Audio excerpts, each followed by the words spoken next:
809, let's fucking go. So in the fractal bucket function section within our flood fill function, we have a new variable called the kids are all right. When the kids are no longer all right, we have no next generation to become the new parents. So here's our infinite flood fill algorithm loop.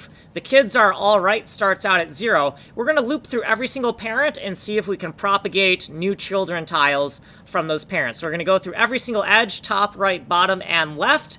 And if we were able to create children, we're going to do this bus to the orphanage. And we're going to only do this if the grow number is greater than or equal to 1. So this means that we've propagated some children. The kids are all right equals 1. This is the number of children as n, d for index. The destination buffer is B1I put into this lookup table because B1 stands for buffer destination index. Okay, C for outgrow object, P for the put helper, because we're just running out of column space. We're going to loop through every single child index and load it into this put object.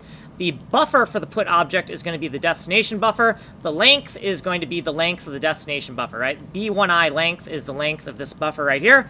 And then all we're going to do is get the current child out of this helper object, array, and then all of these things, tile size, layer, GTX, and GTY, direct copy over into the bucket, tile size, layer, GTX, and GTY. We're just going to shove that into our helper function. Then once we've shoved everything into our helper function, we are going to call this helper function that bitpacks these 4 coordinates of where the tile is. It's going to bitpack that into a pixel and put it into this double buffer array right here. And then we need to manually increase how many members are in that double buffer. So our double buffer is kind of weird because we encode these 4 dimensions of the tile into a single pixel, and then we throw it into a double buffer, and all that bitpacking math will be here. This is the helper function to do that. Okay, and then down here, we need to exit if the destination buffer is empty, like if we don't have any children. So if the kids are all right is false, then we're going to assert that the destination buffer is empty, and we're going to break out of our infinite grow loop.